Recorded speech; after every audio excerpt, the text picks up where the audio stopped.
Have you ever seen an advertisement so bad that you wondered, how did this ever get approved? A campaign launches, the brand is confident, and the budget is huge.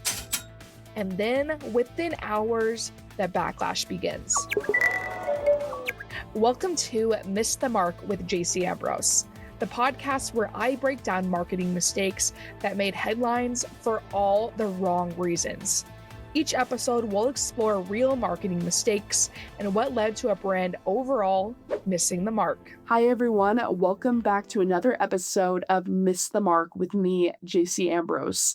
Today we have a very interesting episode that talks about how a beauty brand handed a megaphone to exactly the wrong person and how a coffee chain did the total opposite, and they basically printed money because they made so much from this deal. But first, we will be looking at Matt Rife in e.l.f. Cosmetics. Matt Rife is a stand-up comedian who exploded on TikTok during the pandemic. It seemed like he was everywhere, and I remember him being on my For You page a lot at this time. But he came out with two Netflix specials, one that came out in 2023 and one that came out in 2024. Forbes ranked him as one of the top 10 creators of 2025, with an estimated $50 million earned from his Netflix specials and other projects, including sold-out shows and film roles. But here's the thing. His rise wasn't without controversy. In his 2023 Netflix special, Rife opened with a joke that blamed a domestic violence victim for her situation, telling the audience afterward, quote, "I figured if we start the show with domestic violence, the rest of the show would be smooth sailing," end quote. He also made jokes at the expense of trans people at his 2024 Hollywood Bowl show, according to Fast Company.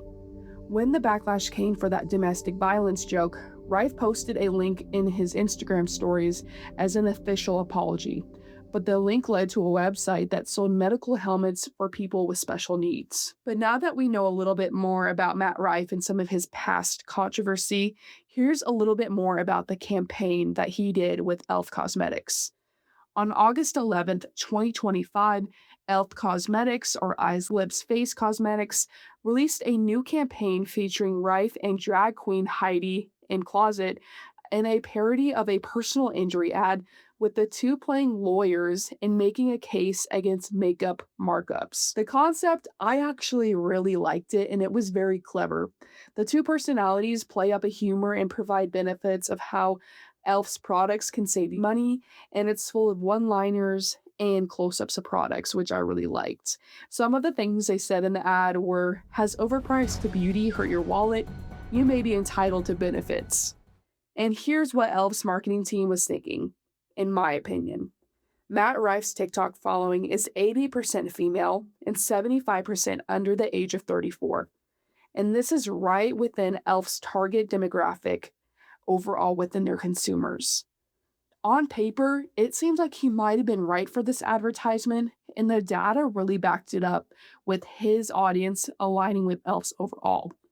But in the real world, after the advertisement went out, it really blew up in their face. Consumers immediately flooded their comments, with one beauty content creator who identified herself as a domestic violence survivor saying, "I am appalled that you would choose Matt Rife for this campaign, especially the fact that your demographic is heavily invested in women, and the fact that you have not removed this looks even worse." One commenter that gained over 20,000 likes questioned whether e.l.f. thought the audience had simply forgotten about Matt Rife's history.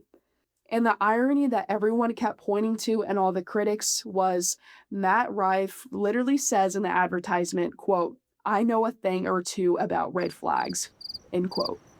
That line became the joke, and the internet really ran with it. 2 days after the advertisement was posted, e.l.f. came out with a statement on Instagram that said, "You know us. We're always listening and we've heard you. This campaign aimed to humorously spotlight beauty and justice. We understand we missed the mark with people we care about in our e.l.f. community." When I read this, I kind of laughed because, of course, they took my podcast name and incorporated it. But besides the point, they pulled the campaign. But overall, the catch was, despite their statement that they released on Instagram and all over their social media, The promotional photos remained visible on their social media and all of their other accounts. So they said that they were going to take it down, but they did not. This included that they had these words, but no action was taken, and the audience noticed. Critics called out e.l.f. to go beyond just apologizing, and they wanted them to say specifically what they would do differently and to donate to organizations that support domestic violence survivors. Without those extra measures of reinsurance, brands risk losing credibility and alienating the exact demographic they sought to search. e.l.f.'s CMO said they were, quote, very surprised by the online backlash, adding, quote, there is a big gap between our intention and how this missed the mark for some people, end quote. Again, there goes my miss the mark tagline that they're using again by e.l.f. CMO, and that just kind of made me laugh. Here's why I think that this advertisement failed and had so much controversy overall.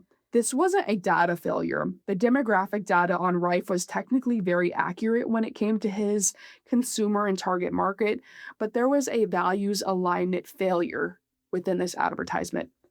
e.l.f. has really built their identity around being inclusive, accessible, and very positive, especially when they had Jennifer Coolidge on their ad at the Super Bowl, and they also had a lot of stuff with the astronauts that got launched into space last year, and that's something that they really took pride in doing. So when they had Matt Rife come on, who publicly joked about domestic violence and showed zero remorse, this is opposite of what their brand stood for.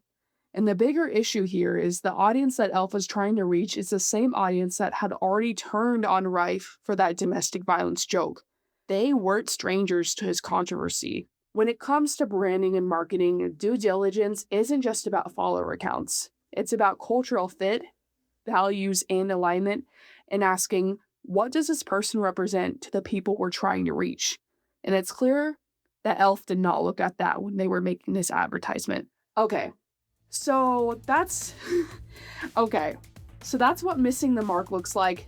Now let's talk about what hitting the mark looks like. And for me, I automatically thought of Dunkin' Donuts, or just Dunkin', and Charli D'Amelio. Charli D'Amelio is a Gen Z content creator who became famous on TikTok, and she was at one time the most followed personality and saw almost overnight fame. Here's what made her different for Dunkin'. She had been posting about Dunkin' on her own, and there wasn't any sponsorship at all. But she posted because she simply loved their products and their coffee.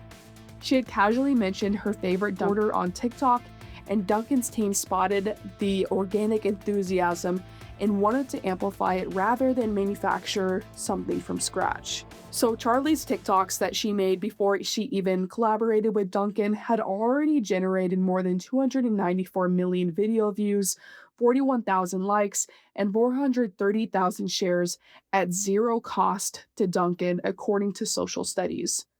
So Dunkin' didn't find the celebrity and build a campaign. They found someone who already loved their product and made it official.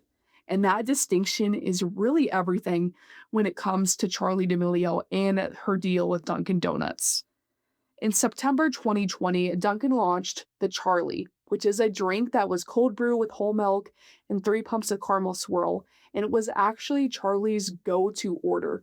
I will say, I actually went and got this at Dunkin' back in 2020, and I really liked it.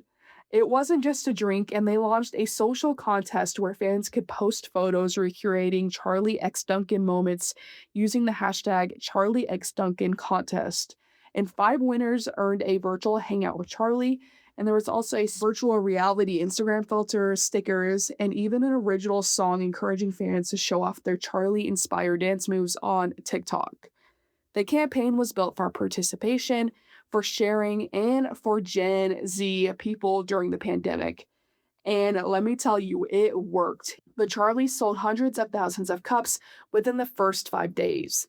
And there was a 57% increase in Dunkin' app downloads, and this broke a record for daily users, along with a 20% overall cold brew sales boost that day it launched, and a 45% increase the following day, according to the Influence Hunter. Charli's followers went from spending 7% more than the average US consumer at Dunkin' before the partnership to 44% more during the campaign. So why did this work? The Duncan x Charlie partnership worked for the same reasons the e.l.f. x Matt Rife failed, but they just reinvented it. When it came to authenticity versus calculation, Charlie was already a real fan of Duncan, and Matt Rife was just a data point, and he had no business trying to sell makeup to women. And when it comes to values aligning, Charlie's brand is very wholesome, relatable, and it had Gen Z energy, and Duncan wanted them to feel young and accessible when it came to putting themselves in front of people and their drinks. For them, e.l.f.'s brand is inclusive and pro-women, and Rife's public persona is exactly the opposite. Duncan launched a multi-pronged campaign, a product based on Charlie, a fan contest, and social media takeovers, filters, and a merchandise line. The audience wasn't just watching, they were part of the campaign. And maybe the most important difference with Charlie, nobody asked the question, why her? Because the answer was really obvious. With Rife, that was the only question everyone was asking. Why was he in a makeup advertisement? Overall, when it comes to brand ambassadors and people that are carrying a brand message, it's important to look at who is going to be that brand ambassador. Data might tell you the reach, but cultural and overall fit tells you the necessity of having someone for your brand and how they should fit into it. e.l.f. had the data, but they skipped that cultural check, but Duncan had both because they followed the audience first, then made the partnership official. In 2026 and beyond, your consumer already knows your ambassador's history before the advertisement even drops. They've already formed an opinion, and your job is to understand the opinion before you sign the contract. Today's campaign may have missed the mark, but the lesson doesn't have to. Thanks for listening to Miss the Mark with me, Jacie Ambrose. I'll see you next time for another marketing moment that didn't quite land.